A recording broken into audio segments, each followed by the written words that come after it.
Ça va? Ouais, cool. Oh, t'as vu ce qui se passe là? Tout le monde en parle. Ah non, de quoi tu me parles? Attends, tu rigoles quoi? La radio, la télé, les journaux, tout le monde en parle. Ah, le truc, mais oui, ce matin je suis allée au pressing, mais attends, mais tout le monde en parle. Ah non, c'est fou, tu sais que j'ai eu le truc en ligne là, il est Non. à fond dessus, ah oui, il Arrête. en parlait aussi. Lui aussi il en parle. Ah oui, lui aussi, il en parlait. Si lui il en parle, ça veut dire que tout le monde en Ah parle. non, non, mais c'est un truc, c'est énorme. C'est énorme, je te crois pas. Tout le monde en parle. Oh, ça, tout le monde en parle, non. Magnéto Serge. Waouh! Ce que j'ai inventé, c'est le talk-show généraliste. Les gens arrivaient et ils s'agrégeaient autour de la table. C'est-à-dire qu'au début, il y en avait un, puis après, il y en avait deux, puis il y en avait trois. La formule de Thierry était novatrice et décapante. Il mettait un curé, un ministre, une pute, un chanteur autour de la table. On dit mon père. Vous dites comme vous voulez. Moi je dis ma couille, m'encouragez pas. C'est le dîner en ville, c'est-à-dire où vous mettez une pute à côté d'Édouard Balladur ou d'Albert de Monaco. Vous voulez? Oui. Non, mais j'aimerais bien. Prête, hein, si Ah vous bon? voulez. Oui, vous Faites voulez? voir. Ouais. Ça, c'est énorme. Venez. C'est énorme. Ça, c'est énorme. Ah, c'est génial. Fais voir, Corti. Non. Prenez-le. Ah, c'est la première fois de ma vie, là. Qu'est-ce que c'est? À partir du moment où tu vas mettre ça, Thierry, plus de sexe. Mais attention. Si vous le prenez, vous le gardez surtout au mois d'août et vous verrez comme c'est agréable. Ah ouais, c'est du celluloïde, non? Oui, très chaud. Ça va me valoir 150 lettres à peu près. Oui, ça me va bien?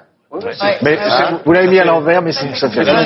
Le fist-fucking, oui, ça c'est autre chose. Pas mal de sexologues américaines le conseillent à leurs patientes parce que ça permet de trouver son point G et donc je trouve que c'est assez intéressant d'un point de vue féministe parce que Bien. T'es sur le cul, là. parce que c'est vrai que Tu savais pas ça, hein? Tu savais pas que t'avais un clito, ma salope. non mais à part ça, c'est vrai que trop peu de femmes savent qu'elles sont capables d'éjaculer. Il se tourne vers moi, il me fait... Je crois que j'en fais trop.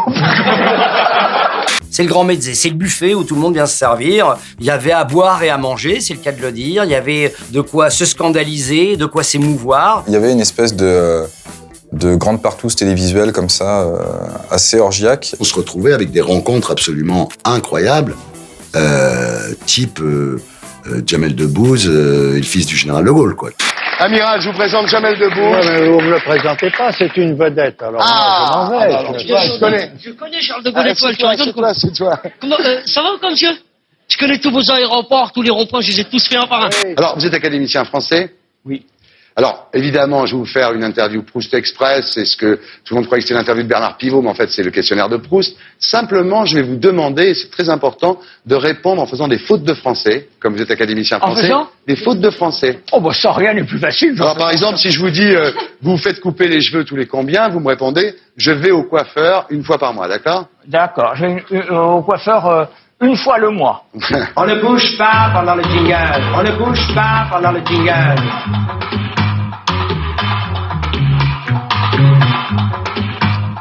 Bien, vous êtes prêts? Toujours prêt. Quel est pour vous le comble de la misère? Le comble de la misère. Oui. Alors, c'est les fautes. C'est les fautes pour lui qui est dur. Je cause si bien. Ouais. Je cause si bien. Ouais. Vous les soufflez si vous voulez. Aidez-moi, mais je suis sûr que vous parlez très très bien. Alors, le comble de la misère, Oui. là, c'est... Ça serait que, allez-y. Ça, c'est... Ça serait que, et puis là, vous avez Voilà, c'est ça, un d'accord. boulevard. Voilà, d'accord, il va vous aider, Jamel. Voilà, c'est sympa. merci beaucoup. C'est sympa, Merci. Jamel. Je vois bien qu'il fait un effort considérable. Alors, le comble de la misère? Le comble de la misère, c'est de... Ça se fêtait que... oui... Allez-y, ça serait que... Baiser sa mère. Non, mais Voilà. oui, vous n'avez pas commencé par là. Ça serait que baiser sa mère. Là, oui, là, ouais. Le don de la nature que vous aimeriez avoir?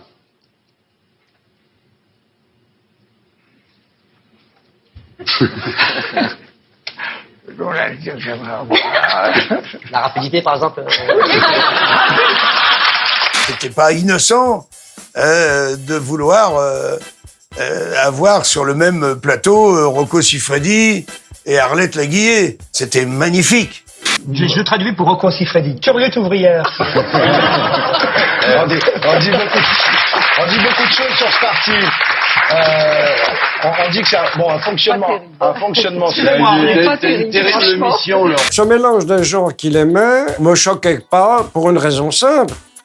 C'est que Jésus allait parler avec les prostituées. Le pire exemple de une pute, un archevêque, c'est-à-dire d'un casting bariolé, c'est quand même Maître Capello et Marilyn Manson. Juste Thierry, il y a un email qui vient de tomber, beaucoup de gens règlent leur téléviseur, tout ça est normal. N'essayez pas. Non, peut-être que les gens viennent maintenant. Peut-être que les gens croient qu'ils regardent deux chaînes à la fois. Une chaîne où il y aurait Maître Capello, une chaîne où il y aurait Marilyn Manson. Pas du tout. C'est la même chaîne, c'est France 2. On n'attrape pas les mouches avec du vinaigre. C'est-à-dire que pour que les gens s'intéressent à Tom Wolfe ou à Bret Easton Ellis, par exemple, il faut qu'ils sachent qu'après, il y a un comique et qu'avant, il y a une bimbo. Donc moi, ça a toujours été ma théorie, c'est de spectaculariser la culture. J'accueille Bret Easton Ellis.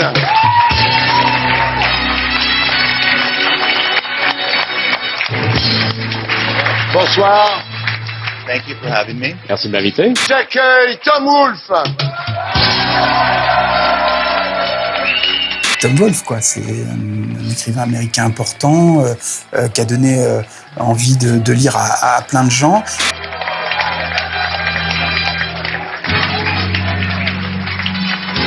Inutile de dire à quel point nous sommes flattés de vous accueillir sur ce plateau, Tom Wolfe.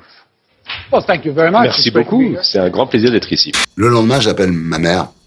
Elle me dit « Qu'est-ce qu'il est sympathique, ce Tom Wolfe, quand même ?» Et là, je me dis « Putain, ton émission sert à quelque chose, quoi. » Il met sur le même pied un chanteur de variété, un guitariste de rock et Michel Houellebecq. Ça vous fait quoi de ne pas être reconnu comme le grand écrivain que vous êtes, Michel Houellebecq?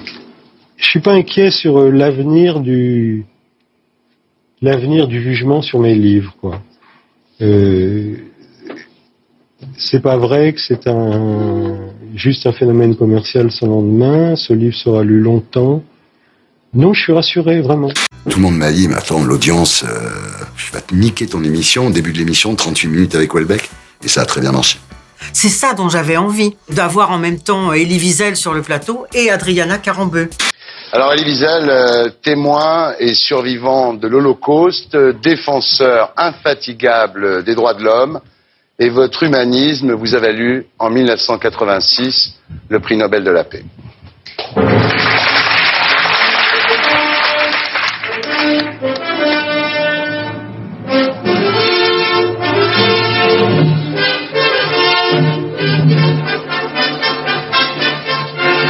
Je pense qu'à l'arrivée, ça rendait les gens intelligents tous. Et surtout, je trouve que le téléspectateur avait toujours à picorer des éléments dans l'émission. Pour moi, c'était vraiment une émission de service public. Tout le monde vient, à tout le monde en parle. Ray Charles, Bruce Willis, Mariah Carey, Jane Fonda. Tout le monde vient. Just look there, Magnetosphère. Magnetosphère. Bien, ouais. Gwen Stefani qui dit ça, ça le fait quand même, quoi. Voici Angelina Jolie, Colin Farrell et Oliver Stone. Voici Sting, Victoria Beckham, Kylie Minogue. Voici 50 Cent, Robert Smith du groupe Cure. Good evening, everybody. Bonsoir tout le monde. Bonsoir Robbie. Hi, good evening. Bonsoir. Vous êtes plutôt rare à la télévision. Je crois que c'est la première fois que vous participez à un talk show en France, non? I think probably you're right. Probablement, oui, en effet. Ouais. Pourquoi il venait? Parce que c'était l'émission phare, c'était le talk show français dans lequel il fallait être. Si Bruce Willis dit, je vous préviens, j'ai pas tellement de temps, je veux faire une seule émission de promotion, c'est simple, on lui dit, ben, c'est tout le monde en parle. Terminé. Bruce Willis, bonsoir. Bonsoir. Bonsoir. Merci d'avoir choisi Tout le monde en parle. Les Américains, ils fonctionnent comme ça. Il rencontre un pote à New York, à Los Angeles, il dit, t'étais en France pour ton film? Ouais, j'étais en France. Et si le mec lui dit, écoute, il y a une émission qu'il faut faire, c'est Ardisson, il dit, bah, je fais Ardisson. Lewis. C'est génial d'avoir Jerry Lewis. Ah, c'est extraordinaire. Ouais. I just can't believe it. You here. Yeah. Nobody can believe it. Yeah, yeah. Henri Lecomte, tennis player. Yes. Yeah. Big tennis player. No, not big. No, not big tennis player. No, tennis player. He's a tennis player. Big tennis player. Un ancien grand tennis. I used to be good sometimes. No, you were very, very good. 1945. 45, yes. Yeah. En 45, il a vu Henri à Roland-Garros. Delgan, bonsoir. Bonsoir. Vous êtes l'idole de beaucoup de gens en France et surtout d'Hélène Ségara ici. Voilà, il est là. Touchez-le, Hélène, touchez-le. Voilà. Elle a 2 idoles dans sa vie, c'est Orlando et vous, donc voilà. Alors c'est vous qui avez eu l'idée du nom Dépêche Mode, hein? Malheureusement, oui, c'est moi. Alors c'est le nom d'un magazine de mode français, pourquoi pas Elle ou Marie-Claire? J'étais écolier à l'époque, j'étudiais en fait la mode. Et on avait fait un petit concert dans un pub à Londres, et puis nous n'avions pas encore de nom. Alors il y avait ces magazines devant nous, là, étalés, et puis le type m'a demandé quel est le nom du groupe. Alors c'est le premier magazine que j'ai pris, j'ai dit Dépêche Mode. C'est peut-être mieux que Marie-Claire quand même. Merci Ray Charles. Quand j'étais petit, j'écoutais Ray Charles. Et j'ai reçu Ray Charles.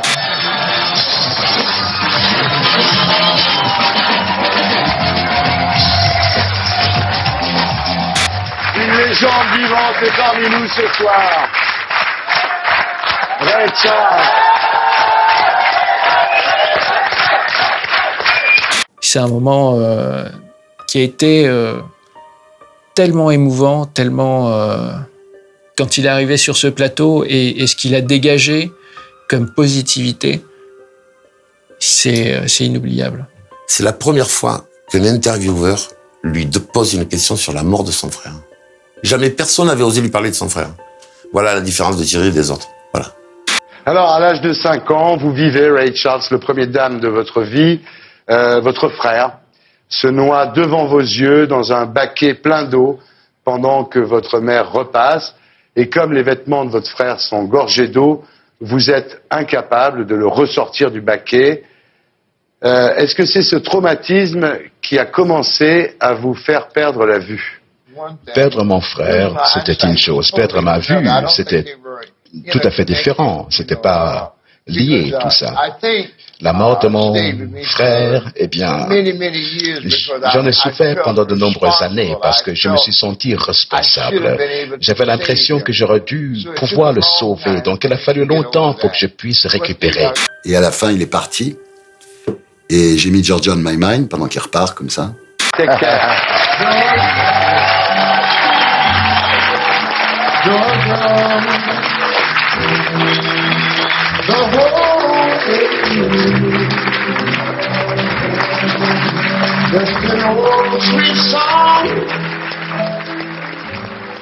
C'était très beau. Et même Bernard-Henri Lévy, qui comprend rien à la musique, était ému. Et merci beaucoup pour ce moment que nous venons de passer. Je suis bouleversé de tout cela, de tout ce qui vient de se passer. Ce personnage magnifique, je suis très ému. Très ému. Merci Bernard. Moi, j'ai toujours voulu faire l'émission dans mon décor. Si on me dit, par exemple, il y a Woody Allen qui est à Paris, il serait ravi que tu l'interviewes, mais il faut aller dans une suite à l'hôtel Bristol, je dis, fuck. Fuck. Soit il vient chez moi, soit je le fais pas. Et là, Matt Damon, Brad Pitt, Don Cheadle disent, l'attaché de presse nous dit, ils aimeraient bien faire l'émission, etc. Je dis, écoute, je les attends. Ah, ils veulent pas venir. J'ai dit, il faut qu'on reconstruise le décor au Bristol. Aujourd'hui, je sais pas si une émission ferait cet effort. Donc, je vais en repérage et c'est extraordinaire. Le Bristol avait un peu la couleur, la salle que nous mettait à disposition le Bristol était avec quelques colonnades. Sauf que Catherine avait un directeur de production qui était le fils de sa femme de ménage. C'est pas un mec qui n'était pas vraiment un vrai directeur de production. Et le mec a dit, ça va coûter, je sais plus combien, ça va coûter 10 000 euros. Oh, Catherine, super, 10 000 euros. Je crois qu'il avait oublié un zéro, le mec. J'accueille Brad Pitt, Jerry Van Traub, Matt Damon et Don Cheadle. Bonjour, nice to meet you. Hello. Hi. Nice to meet you. Nice to meet you, Don.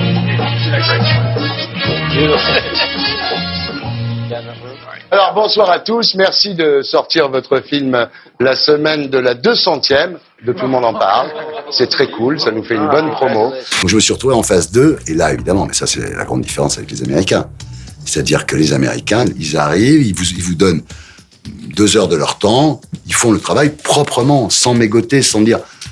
Les mecs, ils arrivent en France, dis-moi, là, il y en a pour combien de temps, là, ton émission, là? Parce que j'ai un rendez-vous, là. Mais connard, je vais parler de ton film, t'as pas 5 minutes? C'est dingue, quand même. Les Américains, ils font le job. Et eux, pour commencer, c'est-à-dire on s'est marré, on a fait des blagues sur eux, des conneries, ils se charrient entre eux, je veux dire, c'est un bonheur, quoi. Des pros. You want sex for tonight? Wow, are you the broker? C'est une proposition. You want? You're married. It's a pity. I didn't know you could just get that. Je savais pas qu'on pouvait avoir des proxénètes comme ça facilement. You want drag? You want drag? No. Drag. Non, ça va, merci. Voilà, maintenant j'en ai déjà pris hier soir. Vous savez que vous pouvez rester à Paris tant que George Bush est président des États-Unis. Si vous voulez, on peut vous offrir l'asile politique. L'émission n'a pas marché du tout. Parce que ça, il faut savoir aussi, ça marche pas. Ce qui marche, c'est Dave. Tu fais Dave, tu fais plus d'audience qu'avec Brad Pitt. Dave!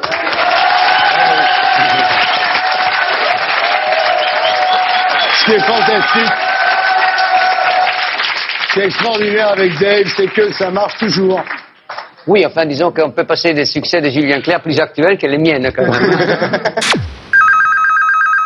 Oui, j'ai eu des coups de foudre. Bah oui, c'est normal. On reçoit les plus jolies filles de Paris, du monde, certaines fois. Ah ouais, bah oui, il y avait de la tentation, hein, c'est sûr. Et vous avez dit, j'aime repousser mes limites émotionnelles et sexuelles. Je n'ai jamais été attaché, mais je sens que la personne à qui je laisserai faire ça sera la bonne. Je pense que j'adorerais ça. Yes. C'est vrai? Eh oui.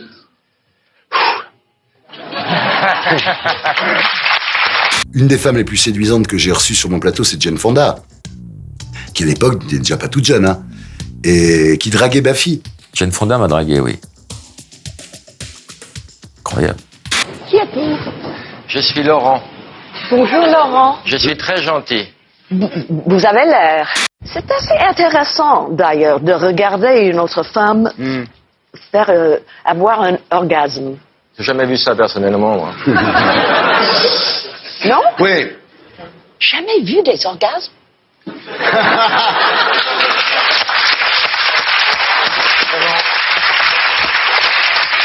Comment alors? Je crois que c'est beau. Mais vous êtes acteur? Non, Ah bon? auteur. Auteur? Des pièces, des scénarios, des Oui. choses comme ça? Oui. Ah bon? Et j'ai une petite épicerie à Château. Mais bon, là, je démarre, hein, c'est pas encore... C'est une énorme ouverture, là. Je sais pas si tu te Jeanne rends compte. Fonda, je sais pas si tu te rends compte. Ouais. Si Baffy avait été d'accord, ils repartaient tous les deux, hein, je suis sûr. Hein. Mais bon, Baffy, il a pas osé y aller. Mais... Et ça m'a mis mal à l'aise et j'ai pas pu lui dire toute l'admiration que j'avais pour elle.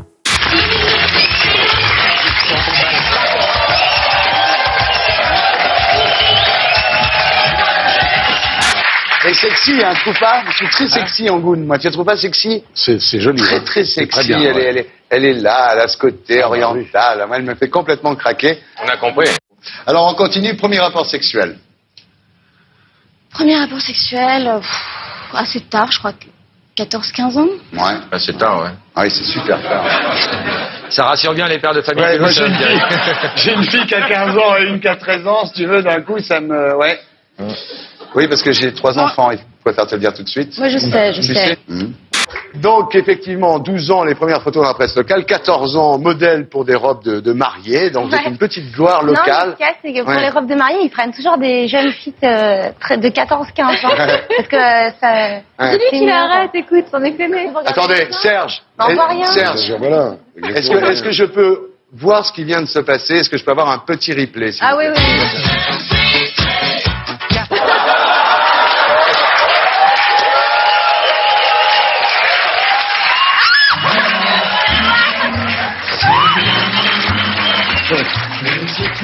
Merci, Judith. On a eu une éducation très libre, sans aucun interdit. Donc moi, j'allais dormir chez mon copain, Alexandre, qui me faisait embrasser sa chaussette sale 100 fois pour lui prouver que je l'aimais. Ah, c'est bien ça! Non, ça, je oh trouve ça là vraiment là, dégueulasse. Je vais le faire, ça, je vais le faire, ça. Chérie, garde-moi des chaussettes. C'est pas mal. Et donc, C'est bien. il Quelle belle preuve d'amour. Ça, c'est beau. T'imagines? Tu le faisais? Ouais. Non. Ouais. J'en ai fait des choses par amour. Ouais, est-ce que par amour, vous seriez prête à embrasser 100 fois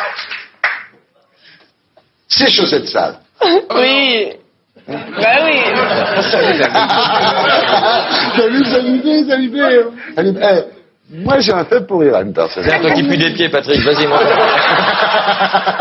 Est-ce que par amour en cas, vous seriez prête à embrasser 100 fois ces chaussettes sales? Question Clotilde Courreau. Le mec qui me demande ça de faire par amour, il dégage tout de suite. Ah, non. il y a Non, non, non. Eh oui. Non, non, non. Oh mon Dieu.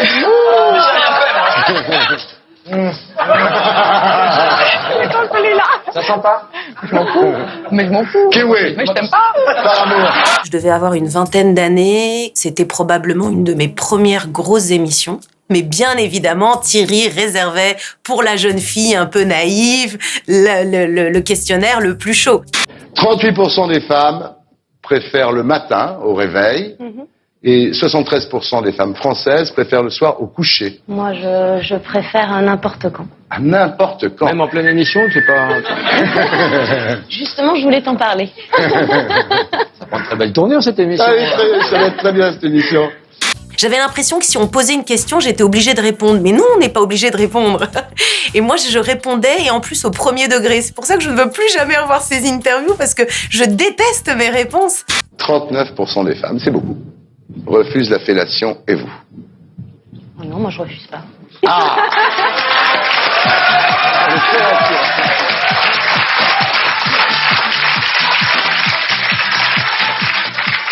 Magnéto, Serge. L'invention majeure de l'émission est d'abord d'introduire les politiques à la télévision, qui vont y aller avec un poignard dans le dos, sachant qu'ils vont se faire crucifier. Les hommes politiques sont souvent pris à rebrousse-poil, ou sont souvent obligés de parler des choses qu'ils taisent le plus souvent dans leur discours. Vous connaissez cette chanson? Marine, t'as un prénom si tendre, un vrai prénom d'ange, mais dis-moi ce qui te prend, Marine. On ne sera jamais amis parce que ma mère est française, mais que je ne suis pas née ici, Marine. C'est faux.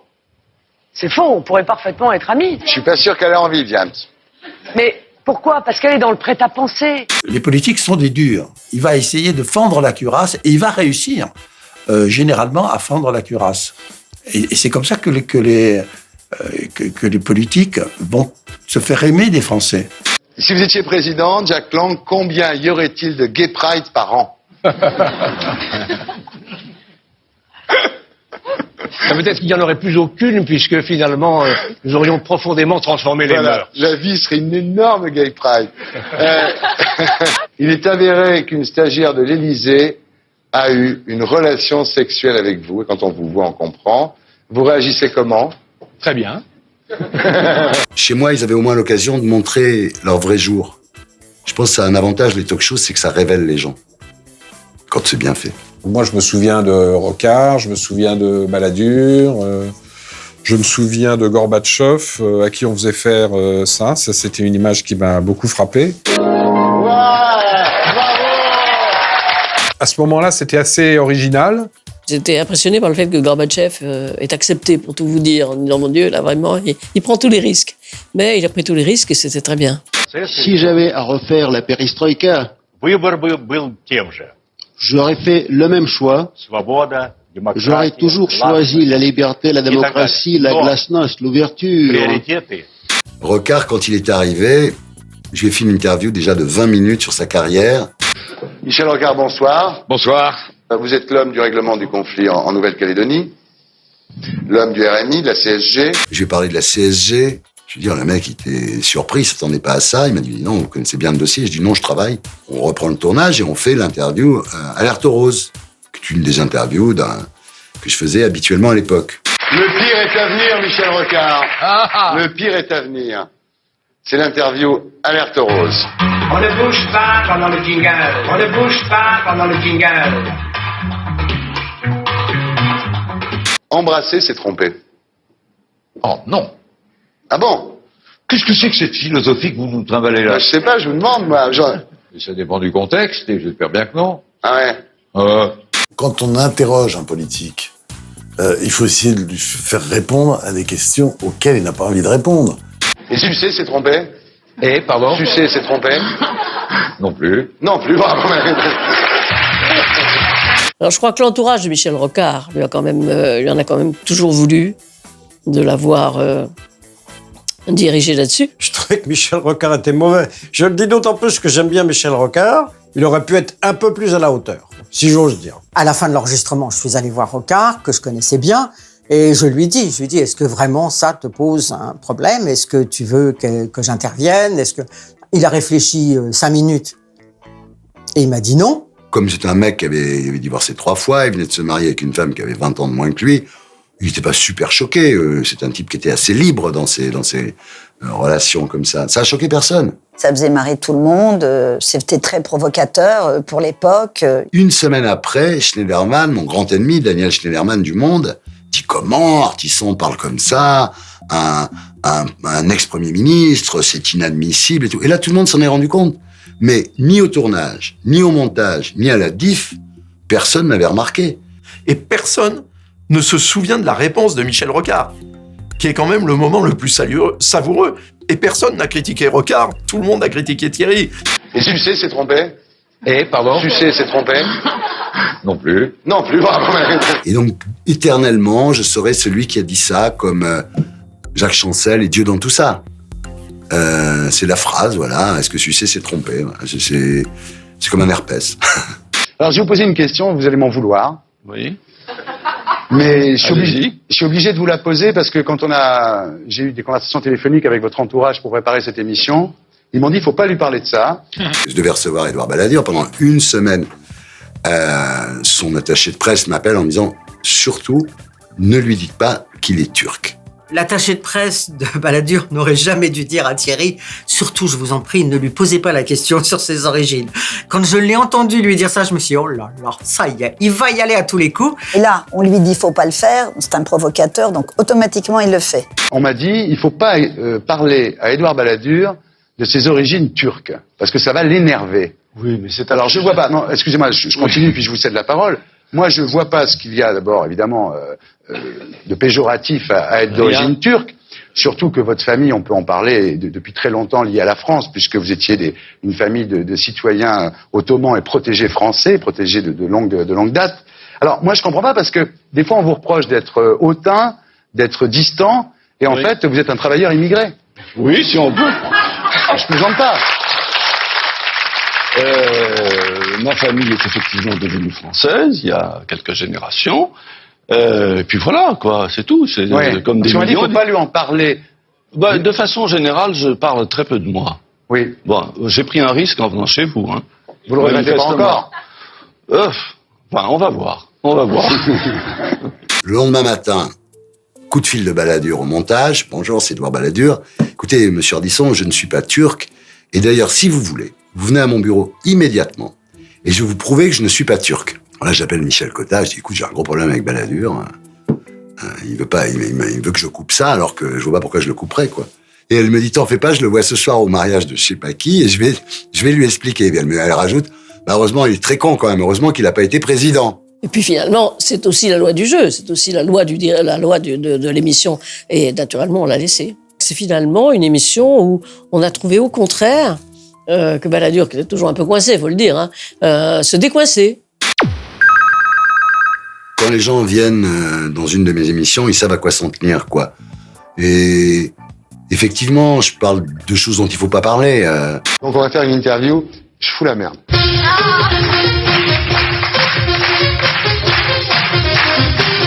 Vanessa, vous êtes toujours amoureuse de Johnny Depp? Ouais. Vous n'êtes toujours pas mariée, donc? Non. Vous trouvez pas qu'il est un peu moins beau en ce moment? Tu es fou? Non? Il n'oublie jamais votre anniversaire? Non. Celui de votre rencontre non plus? Non, mais c'est-à-dire, si l'interview c'est pour savoir s'il est parfait, moi je vous le confirme tout de suite et il est parfait. Vous vous engueulez parfois quand même? Bah, bien sûr, c'est pour ça qu'il est parfait. Vous êtes folle de lui. Mais non, mais si, on va dire il a un petit peu un tempérament de feu. Ouais. Et qui c'est pas toujours très facile, mais moi ça me plaît bien quand même. Je me souviens de Jean Dujardin avec Alexandra Lamy. Ils arrivent, ils faisaient Chouchou et Loulou, là. Grande complicité tout de suite, hein. Ouais, assez rapidement, ouais. Vous savez ce qu'il dit en parlant de vous, oui? Il dit, c'est mon pote avec des seins. En même temps, C'est sympa et pas sympa à la fois. Sympa, ouais. Je serais célibataire, qu'il ça vous- serait moins sympa. Voilà, ils vous prennent quand même. Oui, justement, alors, vous avez des problèmes avec vos conjoints respectifs. Ouais. Non, mais il paraît qu'ils vous embrassent plus souvent que votre Jules. Non, c'est pas vrai. Non. C'est pas vrai? C'est Thierry Ardisson. Non, c'est pas vrai, évidemment que c'est pas vrai. Et là, Dujardin, il dit, est-ce qu'on peut arrêter le tournage?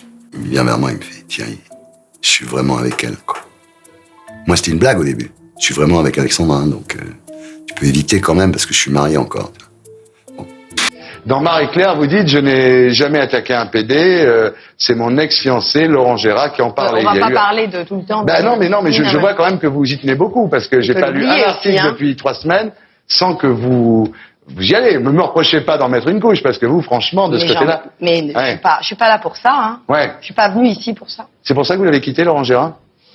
Je réponds pas. Je suis venue pour l'éducation de Rita, moi, donc Ouais, je ouais. sais pas. Moi, quoi? Le problème, c'est que moi, une fois que les gens étaient en face de moi, je les faisais chier. Donc, c'est difficile à programmer. Les gens préfèrent aller se faire sucer par Drucker qu'emmerder par Ardisson. Et puis des fois, Joe Star, vous pétez un peu les plombs. Toute ma vie, j'ai rêvé d'être une hôtesse de l'air. Toute ma vie, j'ai rêvé d'avoir le ballon. Alors, on va pas faire le listing de tous vos ennuis avec la justice, mais c'est vrai que vous avez eu souvent l'occasion de vous affronter à vos contemporains. Non, je vous ai affronté une fois, non? Ouais. Vous m'avez fait peur. C'est vrai? Ah oui, c'était génial. J'arrive devant chez Sony. Et puis, je sais plus ce qu'il y avait eu dans l'entrevue, que c'est le journal que je dirigeais à l'époque. Ah, vous saviez plus ce qu'il y avait, mais moi, je sais ce qu'il y avait. Moi, dis-le. Moi, j'étais avec mon amie Béatrice, et puis des gens nous ont sauté dessus, et puis dans l'entrevue, j'ai vu carrément, on était drogués, un truc super anodin, quoi. Et, carrément, il y avait une page complète. Sur une page complète, il y avait 2 lignes de vrai, c'est-à-dire qu'on était dans la rue, Béatrice et moi, et c'est tout ce qui était vrai. Le reste, c'était que de la merde. Ce jour-là, si je m'étais écouté, j'aurais joué au football avec lui, et je l'ai pas fait. Non, Parce que je le fais pas non, comme ça, Joey, quoi. non. Il y a un mec, non, ce qu'il faut dire, la vérité, c'est qu'un mec qui est passé en bagnole, qui a vu que j'allais me faire assassiner sur place, qui m'a recueilli dans sa voiture, vous avez mis 2 gros coups de pied dans la bagnole, les portières étaient en creux comme ça, le mec s'est arrêté 800 mètres plus loin, j'ai dit, je suis sorti de la voiture, j'ai voulu que je vous rembourse pour la portière, il m'a dit non, c'est pas grave, l'assurance paiera. Alors, si vous aviez mis dans ma tête les coups de pied que vous avez mis dans la bagnole, je serais mort. Enfin, pour finaliser ça, je suis venu, donc c'est Voilà, c'est fini maintenant. Ouais, j'ai un disque à vendre. Ouais. Et l'hôtesse de l'air, c'est elle qui vous avait agressé aussi? Bah ouais, mais bon, comme je dis toujours, hein, c'est sans obligation d'achat, on en fait ce qu'on en veut, puis ça change rien. Mais vous avez l'air mieux là. Mieux que quoi? Bah, vous avez l'air mieux, plus calme. C'est parce que vous avez un disque à vendre ou parce que vous êtes fait soigner?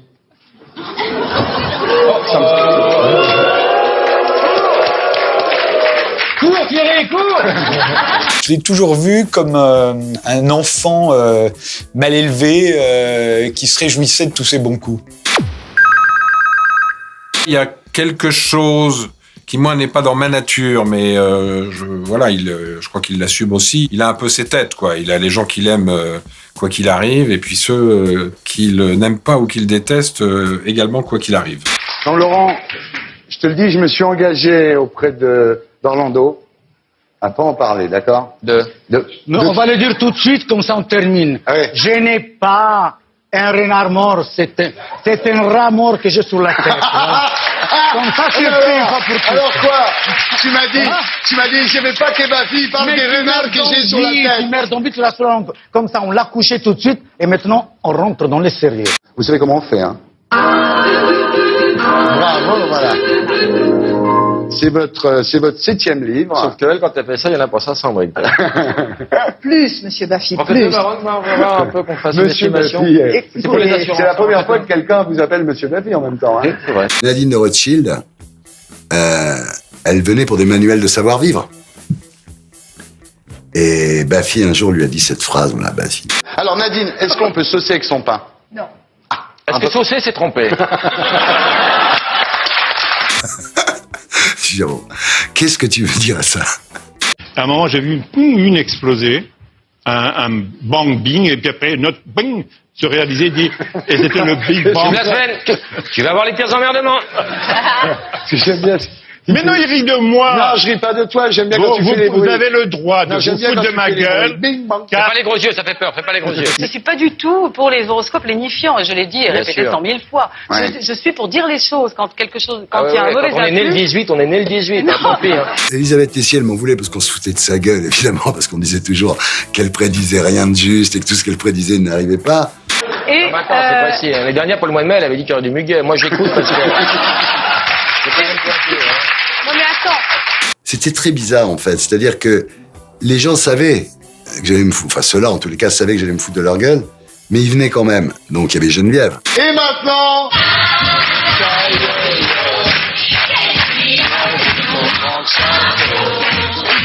Bah, Tata Yo-Yo, bien sûr, c'est drôle, mais moi, j'adore Tata Yo-Yo. C'est vrai que c'est bien. C'est sympathique et tout. Annie Cordy, c'est une boule de joie, de détente et tout. Bien sûr. Finalement, il y a que ça. Il y a que mon chapeau, puis le chapeau de Tata Yo-Yo. Il y en a pas deux. lors de la dernière émission, j'ai promis de m'habiller en blanc si Madame de Fontenay enlevait son chapeau. Elle l'a fait, je l'ai fait, on regarde. Si vous enlevez votre chapeau, oui, je vous promets que la prochaine émission, je suis en blanc. Oh merde, elle l'a fait. Voilà. Oh non, j'ai perdu. Non, parce que Madame Gray voulait jamais enlever son turban, par exemple. Bah vous ouais, voyez. mais moi, j'ai rien. Ah, je suis obligé de m'habiller en blanc. Il n'y a rien à cacher, hein. Ah, ça grossit, c'est terrible le blanc. Et voilà, je vous l'avais dit, le blanc, ça grossit. Rassurez-vous, ça va pas durer longtemps, générique. Un jour, j'en ai fait un coup pourri à Geneviève. Oh là là, c'est Corinne le Chevalier, mais c'est une secte, hein. Ouais, ah ouais. Elle est, hein. Je préfère être dans ma peau que dans la sienne. Ouais. Ben, on va voir. Je Magnifique, pense quand Serge. même qu'elle n'a pas tout à fait le même look que moi non plus. Vaut mieux que Miss France. Bonsoir, Corinne Le Chevalier. Ah non, non, non, Ah non, je voulais vous souhaiter un très bel été, vous dire que Laetitia et moi vous remercions de... Et j'ai dit, bah, puisque c'est comme ça, puisque tu me parles des faux Smiths, bah, moi, je m'en vais. Pas la peine que je reste. Alors, je m'en vais. Il célèbre en 24 heures. Non, arrête. Serge, Geneviève. C'est pas moi. Geneviève. Oh là là. Et là, quoi, je la suis et je me mets à genoux devant elle. Quoi. Geneviève, je suis désolé. Geneviève, je suis désolé. Non, Geneviève, je le ferai plus.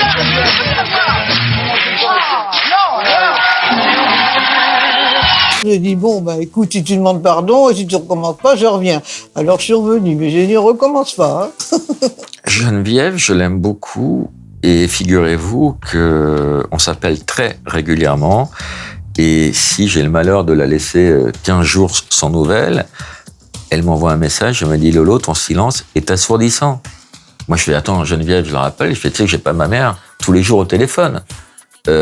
Parfois, il faut lui dire je t'aime, mais je fais 1000 choses et oui, on a une relation durable, elle et moi. Je sais pas si vous avez su comment s'était fait notre rencontre. Bah, c'était après une émission, je retourne dans les coulisses là-bas, dans les studios là, et puis j'entends quelqu'un qui crie « Vous avez pas vu passer une pute avec un chapeau ?» Ah, bah j'ai dit « Je vais le voir ». Je lui ai dit « Mais dis donc, ça être ta grand-mère, tu dois respecter les personnes âgées. » Je lui ai dit.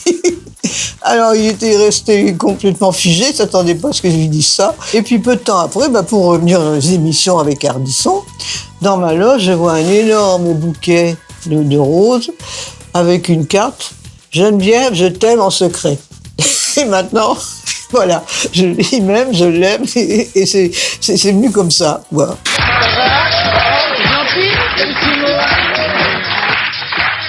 Vous connaissez Geneviève de Fontenay. Comment ça va, Geneviève? Comment je suis bien. Ouais, voilà, donc vous savez que... Qu'est-ce que tu m'as dit, Geneviève? J'ai dit que j'ai trouvé un petit mot gentil dans ma loge. Ah, vous savez, Geneviève, que vous êtes un personnage récurrent de cette émission. Je ne pouvais pas faire moins que de vous inviter. Je sais qu'entre vous, c'est... T'as toujours tes beaux nichons. Pour l'instant, ça tient encore, oui. Bravo, Geneviève. Quand on arrive sur le plateau, tout le monde en parle, on sait quand on rentre, on sait pas quand on va sortir. Le tournage de Tout le monde en parle est très long. Oh, c'était long à mourir. Je me souviens d'avoir mal aux fesses, d'avoir le jean qui colle, d'avoir chaud. Moi, j'ai le souvenir, pendant un tournage, d'avoir fêté 2 anniversaires. C'est les tournages les plus longs que j'ai vus de ma vie. On arrivait glabre, on sortait barbu. Il y a des moments où on piquait du nez. Littéralement, on piquait du nez, quoi, genre. Ça va? Plus ou moins, oui. Pourquoi, pardon, plus ou moins? Normalement, je suis endormie à 9 heures. Très long, pas en contenu, obligatoirement, mais par ces petits breaks de 10 minutes, un quart d'heure en fin de soirée, on pouvait commencer à 20h et finir à 2h du mat. Ouais. Temps mort. Ah, temps mort. Ok, temps mort. Ah, tu connais pas les temps morts? Ah, c'est cool. Bon, on fait un petit break. C'est là, le temps va. mort. Ouais. Attends. On va se recentrer, on va marcher un peu et on va s'occuper de Monsieur Mélenchon parfaitement bien. Je suis le personnage le plus triste de la soirée, je fais de la politique. Ah, d'accord. C'est ton mort. Hein?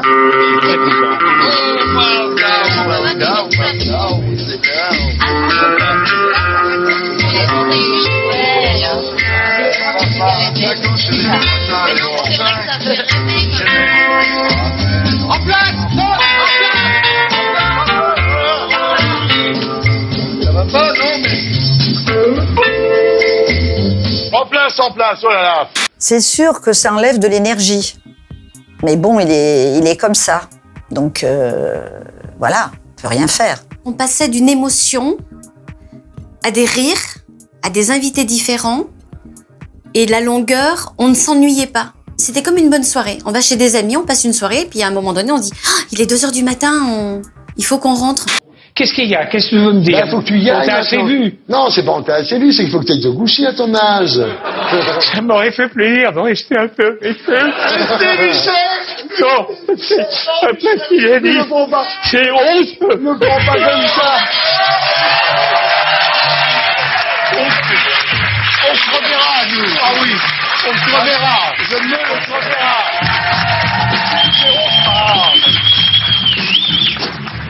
Voilà. Je reviendrai. Et après, Thierry choisissait ce qu'il avait envie de choisir. Le fameux montage. Ce qu'il faut savoir, c'est que Thierry fait tout le montage. Donc il y était du vendredi midi pratiquement au samedi matin, non-stop. Il faut surtout pas l'appeler le jour du montage. Tu peux te fâcher à vie, là. Là, il peut t'enlever le passeport, la double nationalité, tout. Moi, je monte mes émissions parce que je pense que je suis là pour donner aux téléspectateurs un beau produit. Donc, au montage, on coupe quand c'est chiant. Les coupes qui étaient faites dans Tout le monde en parle étaient plutôt bienveillantes. On n'est pas là non plus pour enfoncer les artistes, hein. Donc quelqu'un qui est comme ça, ça se passe mal pour lui, bah oui, il n'y a pas de raison de montrer ça. Alors après, on a commencé à dire, oui, mais Ardisson, il fait du montage pour couper quand il est mauvais. Donc à partir de là, chaque fois que je me plantais dans un lancement, dans un fast cam, que je faisais un bug et tout, je le laissais au montage. Non mais, est-ce que vous avez déjà demandé à votre enfant de rien dire à la mère à propos de l'actrice dénudée qui était là pour sa carrière, en fait? Ça vous est arrivé, ça? Alors, attendez, répétez. Est-ce que vous avez déjà demandé à votre enfant de rien dire à sa mère à propos de cette jeune actrice dénudée qui voulait juste des conseils pour sa carrière? Oui, tout à fait. Non, c'était un... Mais en plus, il aurait pu en parler. Attends, on va la c'était faire une vraiment troisième fois. professionnel. Je pense que ça va encore mieux marcher. Rappelle-la, Thierry. Ouais. Tu veux qu'on la refasse? Une troisième fois. Ouais. Mais j'aurais toujours pas... Tu vas voir, tu vas t'étonner de toi-même, regarde. Je n'aurais pas de vanne meilleure. Tu sais même pas que tu vas être drôle, vas-y. D'accord, ok. Est-ce que vous avez déjà demandé à votre enfant de rien dire à sa mère à propos de cette jeune actrice dénudée qui voulait juste des conseils pour sa carrière?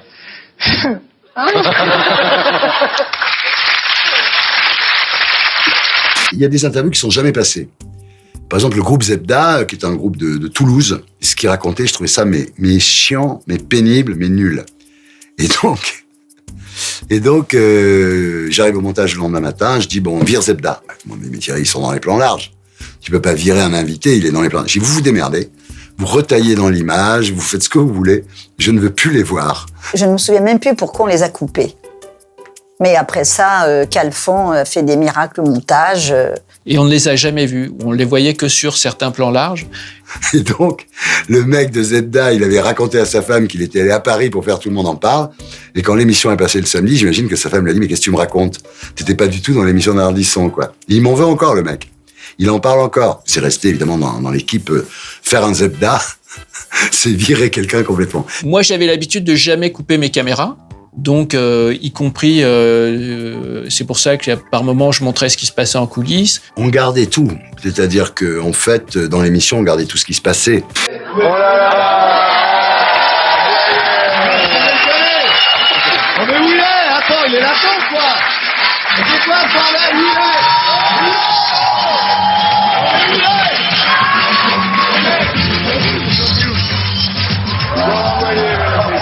Aïe, aïe, aïe, aïe, aïe. c'est parti. Ah oui, d'accord, oui. Je crois que ça y est, l'équipe. là. Je crois que les mecs, ils ont décidé, ouais. Ça veut dire, question, est-ce que ça va intéresser le public, mon spectacle? Ouais. Tu vas voir qu'après cette émission, ton décor, il va intéresser le public.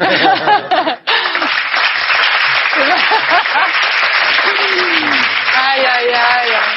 Et Jamel. Michel.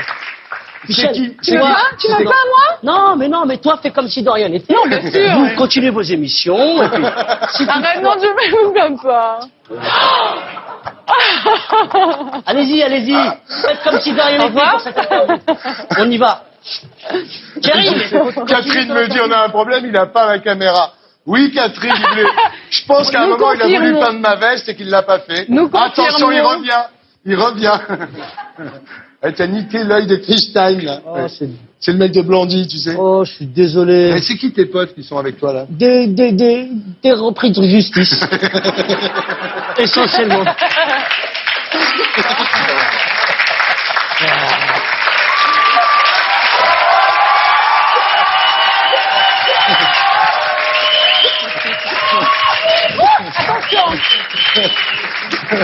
Bien, je continue l'interview. Donc, alors, Michel, Michel, tu vas tourner dans Pédale Dure, donc avec Darman, Dutronc, Danny Boone, hein? Exactement. Et Ouais. je crois qu'on va beaucoup s'amuser. Et Danny Boone, tu l'as vu ces temps-ci, non?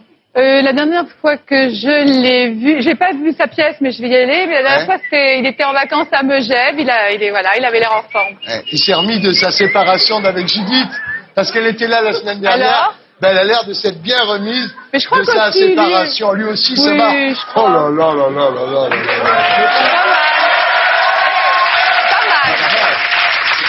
Il y avait dans l'émission toute une mise en abîme que j'adorais. C'est peut-être ce que je regrette le plus. Quand les gens appelaient, on les prenait. Donc quand je disais aux gens, laissez vos portables. Maintenant, on dit aux gens, fermez vos portables. J'ai laissé les portables ouverts parce que c'est toujours marrant. Oh non, mais en plus, oh non, mais c'est... Allô? On se croirait dans une émission Ah, c'est Laurent Baffy. Comment ça va, mon Lolo? Qu'est-ce qu'il fout? Où est-ce qu'il est? Bah, il a une opération. Ah, c'est ça, Laurent, tu peux pas venir parce que tu as une opération très grave, non? Il se fait poser un implant pénien. D'accord. Ça va?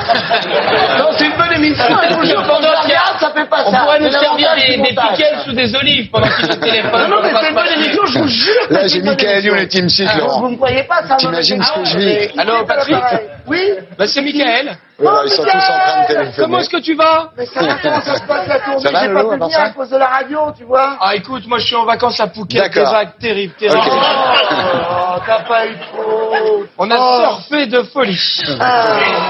Si vous vous êtes bien amusé, et vivement qu'ils reconstruisent les hôtels, hein, Mais tout le oui. monde a l'air très inquiet. Eh oui, parce qu'on va pas être obligé d'aller à l'île Maurice quand même en même temps. Vous faites pas partie du show business. Lui, il a passé où? Tous les mecs du show business vont en vacances là-bas. C'est pour ça qu'ils se mobilisent. Ils font des clips et tout. Ils vont partir en vacances. Et le tourisme sexuel. Hein?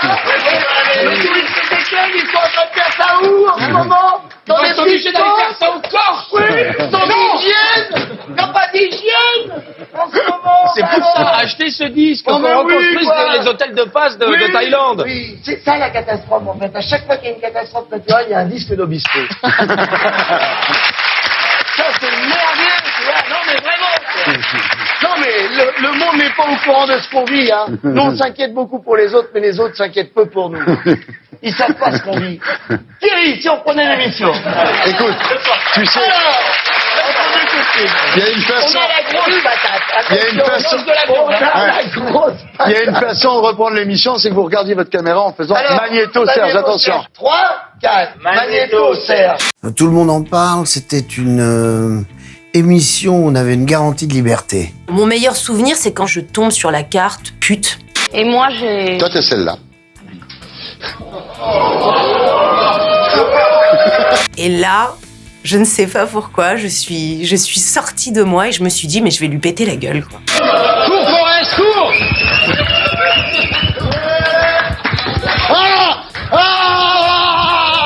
On n'avait pas l'habitude de le voir beaucoup debout, hein. On avait l'impression que Thierry, c'était un peu un tronc. Et je me suis mise à lui courir après. Je crois qu'il a senti dans mes yeux que je rigolais pas, donc il a eu peur.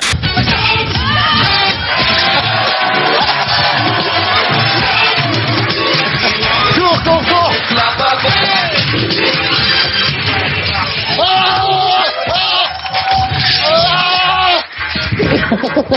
Je lui ai fait des prises de karaté.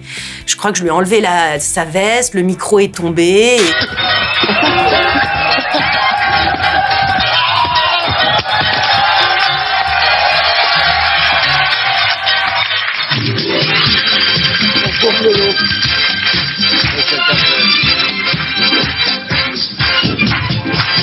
Aujourd'hui, il reste de Tout le monde en parle l'idée de la déconne, l'idée qu'on pouvait faire n'importe quoi, qu'on pouvait dire ce qu'on voulait, que voilà, c'est la liberté à un moment avec Michael Youn de quitter le plateau, d'aller sur le plateau d'à côté où il y avait Julien Lepers qui tournait Question pour un champion. Moi, je croyais que c'était du bidon. Pas du tout, rien avec du bidon vraiment. ici. Mais vous voulez visiter un petit Ah peu bah écoutez, avec plaisir, c'est du placo? Ça, ouais, ça c'est du polystyrène, ouais. Nicolas, je peux demander à mon caméraman de venir aussi. J'ai toujours un caméraman qui me suit dans ma vie pour pas que après Ouais, j'oublie comme tout ce que je fais. T'as des traces de tout. Ça c'est Laurence, regarde, tu peux te la Ah bah oui, c'est la Vas-y, rédactrice en chef de l'émission. Vas-y, c'est payé. On embrasse sur la bouche. Sur la bouche tout de suite ici, oui, Non, avec la langue. Allez, s'il te plaît. Allez. Bon, avec la langue. Ah bah bien sûr. Je mets les doigts, tout ça. Oh bah, te gêne pas surtout. Attends, ce sera peut-être plus facile avec Valérie, ma maquilleuse. Ah non, c'est bien parce que tous les deux, on n'est pas très grands et à la télé on fait plus grand. Eh oui, c'est vrai. Et là, c'est pratique parce qu'on a l'impression qu'on fait un 96 tous les deux. Pas gros, moi, la télé. C'est vrai, quand les gens me voient en vrai, il est plus petit et plus C'est pour gros ça que tu je t'habilles en croyais. noir, c'est plus svelte. Ah, merci. L'ange blanc, c'est ça? La loge blanc. Tiens, ça c'est ma loge. Regarde, il y a écrit Thierry Ardisson dessus. Alors, mesdames et messieurs, c'est une avant-première. Pour la première fois, la loge de Thierry Ardisson. Oh là là, Oh Torture, merde! Qu'est-ce que tu fous là? Je te l'ai dit. C'est pas vrai, avec des petites coquines. Bon, je leur fais répéter le blind test. Michel Page, j'ai trouvé. Monsieur Philippe Bogardy. Vous le savez, il y a une tradition dans cette émission, c'est qu'à la fin de chaque émission, il y a le blind test présenté par Monsieur Philippe Bogardy. Ouais. Rock'n'roll ce soir, hein. Alors, ce soir, c'est pas le blind test. C'est pas rock'n'roll. Alors, à une époque, Philippe se rasait les bras, mais il a arrêté parce qu'il a vu que ça repousse les bruits quand même. Hein. Et alors, tout ce qu'il a sur les bras, avant, il l'avait sur la tête. Tu m'embrasses pas, toi. Ah non, ça, je trouve ça dégueulasse. Ah. Et moi? Et moi. Vous êtes marié, Thierry, que vous aimez votre femme, et que c'est une personne tellement Et moi, bien. moi. Voilà. Bon, alors là, on continue la visite. Alors là, je vais te présenter un ami à moi. Un mec que je connaissais pas du tout, que j'ai découvert, qui est un mec vachement sympa. Mais vas voir. tu l'as découvert normalement, sexuellement? Oui, je l'ai découvert quand il est venu faire l'émission. Ouais. C'est un type extraordinaire. Je vais te donner un indice. Ouais. T'es tapé là. Ouais, un petit peu. Ça, c'est dès que tu sors de chez toi. Alors, c'est qui? Je vais te donner un indice. C'est le mec qui a écrit une chanson très connue. Ah. Une chanson qu'on adore. Et tu vas voir, on va le voir, il est là, tu vas voir. Là, c'est le studio chez où il travaille. Tout le monde fait ses émissions ici. Hein. Attends, là, on est sur un autre plateau. On va passer par là. Ouais, c'est lui, c'est toi. Ensuite. Et le punk et Non. Ouais. C'est pas vrai. Julien Lepers. Julien Lepers, c'est la maison. Oh, ça m'étonne pas. J'en étais sûr. Oh, les potos. J'en étais sûr. Julien Lepers. Je sais pas si ça passe bien, très bien.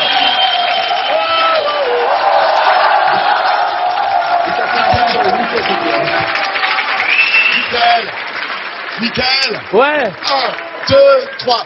Pour le plaisir. Ouais. La la la la la la la la la la la la Pour le plaisir. Julien Lepers, mesdames, messieurs. Ah non, qu'est-ce que c'est? Ouais, j'en étais sûr. Les Bratislava Boys, mesdames, messieurs. C'est Mel Brooks, c'est Elsa Poppin, l'idée d'aller sur un autre plateau. Voilà, c'était cette liberté-là qui est la chose, à mon avis, la plus importante de l'émission. Thierry, tu m'as promis. Ah non, non. Thierry, tu l'as promis, Thierry. Tu l'as promis. Allez, tu l'as promis, tu l'as promis. Non, non, non, non, non, non, non, non. Et pour être sûr de ne rien rater de Inarditube, abonnez-vous et mettez un pouce bleu.